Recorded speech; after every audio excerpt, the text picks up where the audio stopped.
Yo, what is up guys, I'm here hitting you up with a new video. Long awaited RTA tier list video from my side. In the past I always did the PvP tier lists with all the different modes combined, but this is now a specific RTA tier list with season 1 ending, with special season 1 starting, with the balance changes including. Where do these characters fit on a tier list? Now I think I wanted to change the format of the tier list because I feel like ranking a character S rank, A rank, B rank, it's so weird. To be honest, I feel like it's very weird to rank them because, oh yeah, I feel like this character is an S rank character, I feel like this is an A rank character, or whatever might be the case, right? This is very subjective. I mean, tier lists are subjective overall unless you get a lot of different opinions in it, but I think this is the most honest way I can make this one. And as you can see, this is already, by the way, the tier list. I don't bother putting every unit now up. This is the tier list how I structured them. Now I will move them around maybe slightly a little bit here and there, but the basic idea now is the way I structure this tier list is just making a top 10 best characters, top 20, top 30 rare picks, and yeah, the last one is just seek help if you use these units in RTA. Now with this out of the way, let's talk about the units and why they are where they belong. I think now watching the last couple of tournaments, the Hyperlink Cup and the Bilibili tournament and stuff like that, it was a very well showcased tournament about where the current meta is right now, right? Now let's take a look at the top. I think I start at the top and then we move down, right? That is the easiest way to look at the characters. I ranked the top 10 strongest characters in RTA. Now, in the number 1 spot, in my opinion, is Plume, because Plume is so versatile and she does fit in any team, right? Doesn't matter which playstyle you play, she just fits in any team. You can make her fast, you can make her on blood buff, you can do anything with her, it just works, right? And you actually have a higher win percentage when you have her in your team, depending on your draft. But that was also very well showcased in the Hyperlink Cup tournament, that the Plume, I have to check again, but Plume had an overall very high win rate in that tournament. And who's next after Plume? I call them the Holy Trinity of Bruising. With Holden, Tiamat and Rahu, that's the whole Holy Trinity right here, right there. In my opinion, Holden is the strongest of the three, then second place is Tiamat, and then third place is Rahu. Because Holden is just the most versatile, he counters everything. Then Tiamat has a dragon mode, and depending if you are paying your follow-up tag spells with your Rahu, he might follow up or he might not follow up. Keka was really nice in the Hyperlink Cup and gave Brett the victory here. He felt like since he won the EWS already, he does not want to win the Hyperlink Cup. He also want to share the experience of winning first place with someone else. So Keka's really a nice guy here, with his Rahu not following up. But yeah, so this is for the top 3 of these type of characters. And then also, what do we have here as well? We have the Lilium in the mix as well, because Lilium is mostly used in a bruiser setup also as well, right? And she's the anti-CC unit. And what we have seen also, she gets oftentimes banned or not, depending on the matchup overall, because she has the HP destruction and they play that tanky and stuff. And if you combo her with the healers in this game, which are the Fushu and the Linglao, it's hard to kill her, right? Then obviously we have the Lily. If you pair Lily with any of these units, right, it becomes very annoying to deal with her, especially now since Plume is in the meta, okay?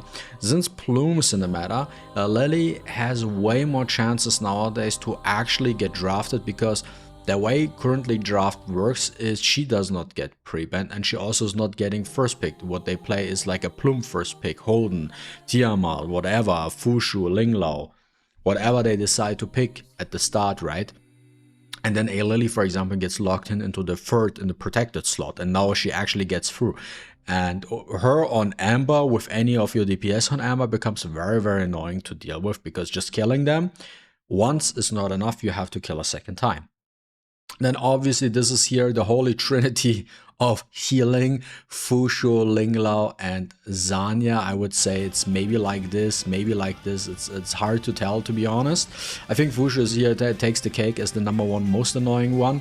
Then Linglao #2 and Zanya #3, even though most of the time these two are picked together, especially in the Bruiser matchup.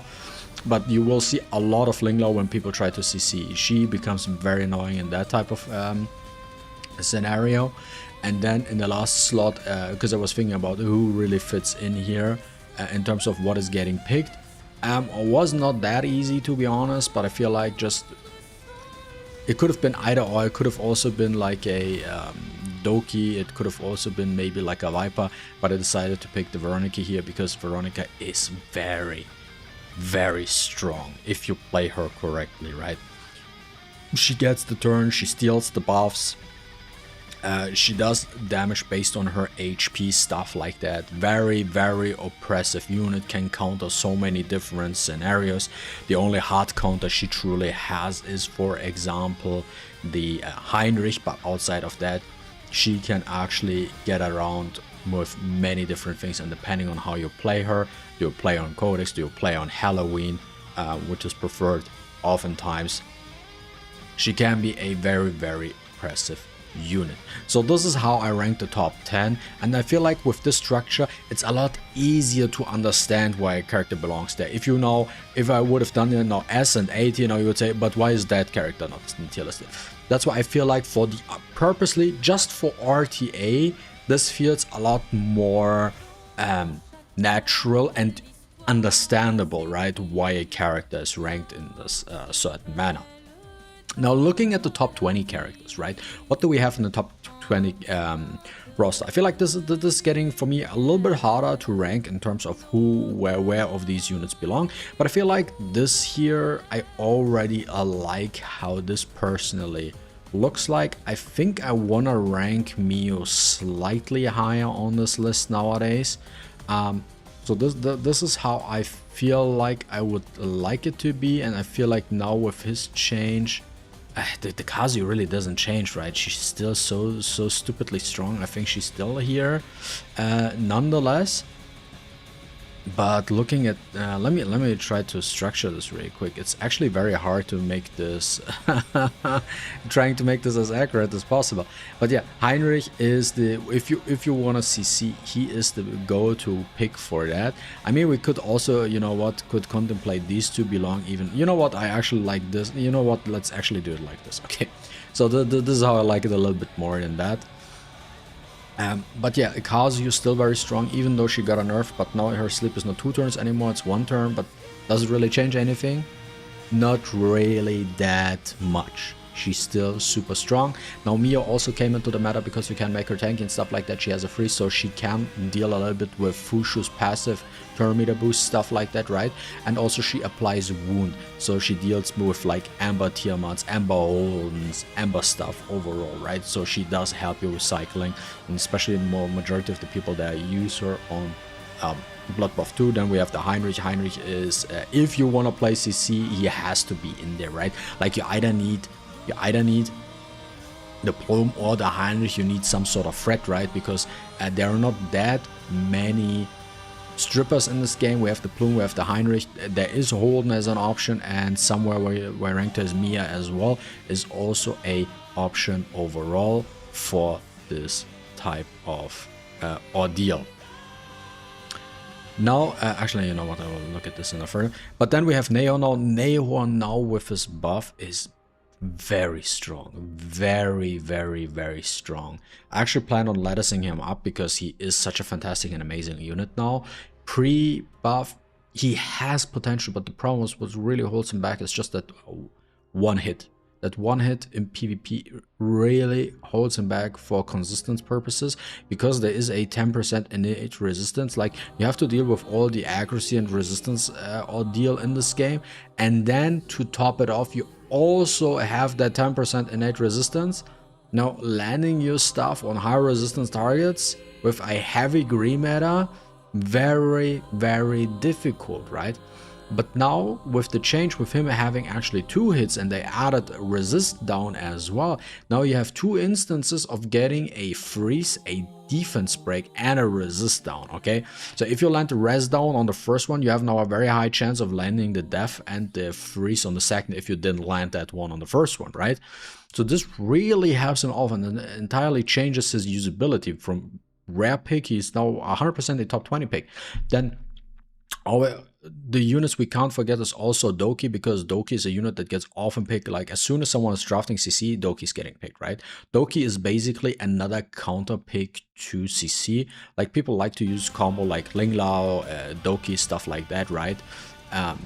Very, very impressive. And I feel like also with the Alicorn buff, CC also got a lot weaker now, because I don't know how you guys feel. Let me know in the comments down below, but now that Alicorn removes now 3 debuffs at once, I feel like, in my opinion, it's now a little bit too strong. Like 2 was okay, it was fine. I know for some it was underwhelming, but when you have like 10 debuff stack, it doesn't matter, right? But now with the change to 3 debuffs, I think it's a little bit too strong. In my opinion, Alicorn is just a little bit too strong now with the 3 debuffs, especially with all these other units. We have Reaper, you have the Ling Lao, you have Doki. There's so many different things. You can Bulwark, cleanse, stuff like that, right? I think it's a little bit too strong, but that's just my opinion here. Obviously the Viper is just such a menace if he's like with the right build. Usually people play him on like Golden Lion, for example, so he can counters, applies attack breaks, speed down, stuff like that. Very, very strong unit, and he can silence with his S1, so he can become quite annoying in this game. Then also we have the Red Chiaki. Red Chiaki is also a very, very strong pick, especially you see her often. Why she's not ranked lower or higher is just, I mean, you'll see how the list is structured, but Red Chiaki is nonetheless a top 20 unit, because if you look at the drafts when bruises play each others, for example, and one guy picks, for example, the healers away or something, Red Chiaki is your way to get a healer to your team. And Red Chiaki has such a strong burst here with damage mitigation with her origami. It is absolutely insane how much she just counters, right? It's insane. And how much survivability she adds to the team. Then we have Obol here. Obol, in my opinion, still nonetheless, even with the nurse and stuff like that, with the card, is still a very strong unit. Can't go wrong. If you play CC, he is one of the best, right?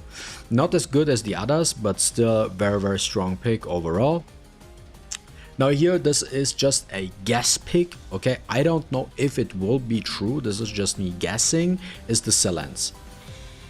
This is the reason why I didn't rank her lower or higher, is because I have a Silence build right now, minus 153 or something, and I know people start to build her now with the change with her buffs, right? But we actually have to wait and see how the meta develops with her to truly see how strong she is, right? She could potentially be, with the next RTA end of season tier list, she could potentially become a top 10 unit, right? But she could also be a top 30 or like a super rare pick. We don't know. This is something which needs to be studied and seen, how often she gets picked in the future and how good she plays into it and against what she plays especially well too, right? Like, my first impression is I think she plays very well into the Bruiser matchups, because her Forgetfulness deactivates a lot of these Holy Trinities, right? And the Fushu and the Ling Lao and the Zanya. Like, she basically, her passive block deactivates everything you see here at the top. Everything you see at the top has a passive, I think, unless except for Lily. But she can deactivate everything. I think she cannot deactivate Lillian because it's a CC. So except for these two units, she can deactivate everything at the top here. This could be very impressive. And then last but not least, is also the Mizuki. Mizuki is also often combined with like Raohu if you fight against like a Tiamat, stuff like that, different type of reasons, where she gets picked, but still very, very strong unit, does a lot of damage, and you also do not want to touch her, because when you touch her, she just revenge procs you, and yeah, it's very, very annoying to deal with this type of unit. Now this is for the top 20 here. Then looking into the top 30, right? I think Stillborn is more of a rare pick, so I put him lower on the list in itself. But I think for me personally, if I look at this list here, I think where this becomes a little bit more interesting are these type of picks. Yeah, I think I'll structure it like this. So top 30 starts off with Mari, because I feel like even though Mari is really damn good, you cannot really put her in any type of like draft, right? There are units that are a little bit more versatile, especially with the attack buff and stuff like that and the healing block. Like, she's not a CC unit like a Kazuo, for example. If you play a bruiser team, right, Mari does not really fit into there, so Kazuo or Mio would more fit into that type of playstyle. She's a lot more strong, like where her strongest suit is the CC cleave playstyle, and this is where she belongs to. Then we have the Freya here in the top 3. I know it's crazy, right, seeing her here, but if you think about it, like when you see these type, you don't draft her in, it doesn't make sense. Freya is a unit that mostly gets you draft when you're trying to speed contest and stuff like that. That is where she's really damn strong. But now let's take a look at what's the rest here. I have Gatsby here in the top 30 because in my opinion Gatsby is super strong. He's super damn strong. But he needs the correct setup, right? He needs the correct CC setup to work, otherwise he will not do much. But I feel like he's still a little bit lacking because the meta is a little bit too green heavy for him right now, okay? The meta is a bit too green heavy for him, so it makes him struggle a little bit more, and if he can get a defense break off, he becomes a little bit more potent. And pre-patch, he only had Plume. Now with Nahor, he might become a lot better now, because you have now 2 options which provide you a potential defense break for him to deal more damage. Then here at next follow-up is the double pump strat with Beotsuki Messiah. I just ranked them all like this basically, more or less, or you could also make it like this. I feel like this is maybe a little bit more accurate, or you can make it like this. I feel like this could be slightly more accurate, but yeah. So how do these characters feel like? I feel like they all go kind of in tandem where you play them together. I feel like Beyonton is probably more versatile. Like, I think Messiah is self-explanatory. Like, he's the only unit that actually enables the cleave play style and can deal with all the bullshit you can see here at the very top. So he's more of like a counter pick to the meta, but he oftentimes get banned, even though I don't understand why. Because the only time this guy becomes actually and truly strong is when he's at P5 455 with a cracked build. If he's not P5 455 with a cracked build, then he does not do much. In all honesty, he doesn't do much, because if you're playing for turn 1 advantage, he doesn't change anything, right? You can then play Yali, you can play any other AoE, you can play Remoka, you can play Zyada, stuff like that. Does not change much, my honest opinion here. But it is what it is. If this guy, if you have him 455, P0 or P1, he's still not that great. He only becomes a true threat and true menace and strong, and then he's not even the absolute pinnacle, and then it's still not the strongest playstyle, it's still the weakest playstyle. P5 455 is what enables the entire cleave playstyle with Messiah. If he's not that, he can't deal with anything at the top. Seriously, he can't deal with anything. And then you need the draft, and the draft does not allow him to shine that much, right? So what helps him are units like Beyonton and Tsuki. In my opinion, Beyonton is ranked a little bit higher because she's a little bit more versatile overall, because Beyonton gives you whatever you play. You can combo Beyonton with a Lilium, you can combo her with anything with which only has like a free turn cooldown. You can combo Beyonton, for example, with a Obol or whatever the case might be. Whatever you want to push, you can also combo Beyonton with Gatsby, whatever it is, right? Or Yali, doesn't matter. Right, you can also combo with Holden and other units. Works very versatile unit overall. I like her. She has a little bit of comeback mechanics, which helps her too. Then we have next up the Tsuki. The Tsuki also very strong, but she's more stronger in the speed matchup than she's in any other matchup. And overall, like, Whether you want to truly draft her outside, like if you're in a bruiser matchup, you only draft her there for the Messiah push, right? Outside of that, it's not that strong. If he's not there, you're probably also not gonna play her, because then the draft makes not that much of a sense. She has the attack and speed up, but it's also like, where do you want to combo it? The only other unit you can combo it truly right now is, for example, a Lilium. This is where it can work, but it's also not ideal overall. That's why she's more of a niche pick. Then for the last 4 units, we have the Liv, which is now with her buffed. I think she becomes now a menace at 555. It's just hard to rank these characters, especially when you look at all these characters. Where do you want to fit these characters, right? I feel like even at this point in time, because of how the meta plays right now, I feel like Lilith even is here. She's even slightly higher in my opinion. Maybe even here. I'm not sure right now. She could be anywhere here, right? But now with her buff now, and with the playstyle and the current meta how it is, she would probably be more played, because she is basically your bruiser CC type of unit. So she will be seen, you will see her more when in the bruiser mirror matchups and stuff like that, where she's being dropped because she's HP based, right? And then she's on blood buff as well, and then she does her S3 now lands, because now she's scaling off max HP from the enemy as well, so she hurts a lot more. She can stun and so on, and can become very, very annoying to deal with these types of units. But she also in the first place has to land her stip, and her stuns need to work. So that's why this is like a conditional where these just all work no matter what happens. She has to land her things to be really good, right? And then a little bit more niche picks. Here's the Rin, the red Rin, also very strong pick overall for the taunt and stuff like that. The Mia for the strip, and then the last but not least the Yali. I think Yali, I don't want to disrespect her too much. I think she actually deserves to be here, right? Because in the CC team up you have the defense break and stuff like that, and then here really good solid picks overall. Then this is for currently, in my opinion, the top 30 when it comes to the RTA. Now we have some rare picks. Rare picks are my category, where this is not the top 40. This is just units that are more situational and gets more rarely picked, right? Or more gimmicky picks, right? So what I've seen is like Arkachi is like a gimmick pick, rare pick. Kachi the Goat, even Chiaki. Chiaki is also a gimmick rare pick, yeah?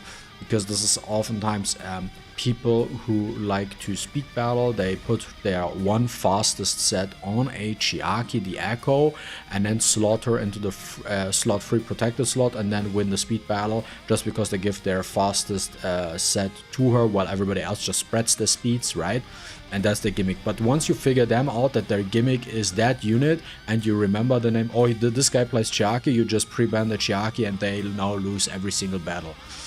So that's why she's here. Then Dorothy the Wisher is still also a rare pick, but she does see some play, because she has some utility if you want to combo her, for example, with Messiah, stuff like that, to circle some turns, and she has crit damage buff, stuff like that works out. Gray is a pick that sees play from time to time. Yes, actually, if you didn't see it, there are people who actually pick him and do have quite some success. Halkid is also super rare. You don't see much of him, because the meta just is not about him. Hoyan, very strong pick overall. Actually, I want to rank her slightly higher here. In my opinion, like I don't want to rank these too much here, because I think this doesn't make much sense. But she's a huge fifth, very strong fifth counter pick unit. Very versatile overall. And yeah, in certain matchups she just works, right? Then Kraken, I know it feels like Kraken, why are you here? Why are you not higher up? I mean, if you look at these units, I think you could argue Redrin being one lower and him being up one higher, but I feel like it just makes more sense in this manner if you look at it, right? Like Kraken is also a unit you don't see often. It's a rare pick, so it makes sense. But yeah, those are the units basically that are Nymphonia, Rosa, Valerian. All these units are units which you see on a rare base. You don't see them much that often. It's not meta picks. And yeah, I think Blue Rin would be more of a unit. You could argue she could belong in here if we want to add it, and then make Mia maybe a more rare pick, even though she is a very solid pick. But it's like hard, like this is like top 31, I would say. but this is how you could structure them. Ziada, we also have to wait for how this meta plays out for her and how she develops. Born is really strong, but he's also like very dependent on his draft. And yeah, and if you play any of these, yeah, you need to seek help because it's nonsensical. Yeah. And this sums up the entire RTA tier list, guys. Let me know what you think about this. I think this is the best way to structure this tier list. Otherwise, it doesn't really make much sense, and I think it's more understandable this way. And yeah, guys, as always, if you enjoyed watching this video, don't forget to leave a like and a comment down below. I really appreciate it, and see you in the next one. Deuces.